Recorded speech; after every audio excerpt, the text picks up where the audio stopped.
নমস্কার বন্ধুরা, Sreemoyee astrological tips চ্যানেলে তোমাদের সকলকে স্বাগত জানাচ্ছি।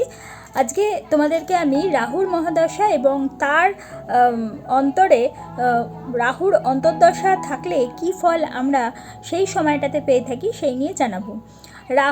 রাহু আমাদের জীবনে 2 বছর 8 মাস এবং 12 দিন কিন্তু থাকে এই রাহুর মহাদশা এবং তার অন্তরে রাহুর অন্তর্দশা।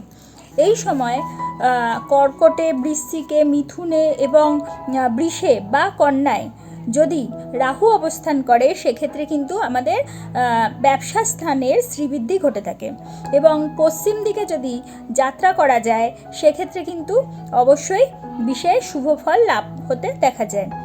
রাষ্ট্রীয় সম্মান এবং বস্ত্র, বাহন, এই ভূষণ আদি এগুলোর দিক থেকে কিন্তু শুভ ফল প্রাপ্তি হতে দেখা যায়।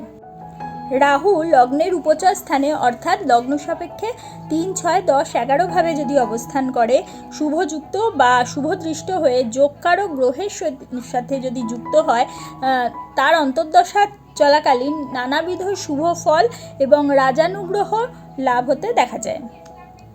রাহু লগ্নের অষ্টমে অথবা স্বক্ষেত্রে পাপযুক্ত হলে, অর্থাৎ রাহুর তো নিজস্ব কোনো ঘর নেই, কিন্তু রাহুর মিথুন কোনো ক্ষেত্রে তোমার বৃষতে তুঙ্গ হয়ে থাকে কারো কারো মতে।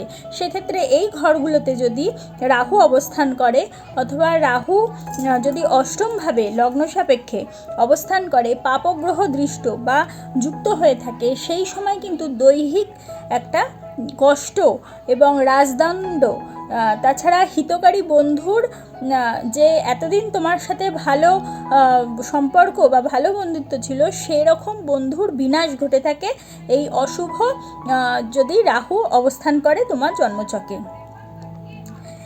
এবং রাহু দ্বিতীয়পতি বা সপ্তমপতি যুক্ত হলে অথবা দ্বিতীয় কিংবা সপ্তমে অবস্থান করলে তার অন্তর্দশাকালে কিন্তু মহাকষ্ট এবং সংকটজনক একটা রোগ সূচিত হয়ে থাকে।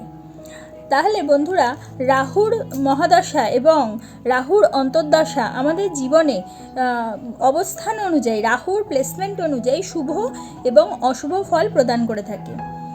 যদি তোমাদের আমার এই ভিডিওটা ভালো লাগে অবশ্যই একটা লাইক করে দিও, তোমাদের পরিচিতদের মধ্যে শেয়ার করে তাদের জানার সুযোগ করে দিও এবং যারা এখনও পর্যন্ত আমার চ্যানেলটা সাবস্ক্রাইব করোনি অবশ্যই সাবস্ক্রাইব করে দিও এবং পাশে থাকা বেল আইকনটি প্রেস করতে কিন্তু একেবারে ভুলো না। তাহলে প্রত্যেকে ভালো থেকো, প্রত্যেককে ভালো রেখো। পরবর্তী ভিডিওতে আবার চলে আসবো।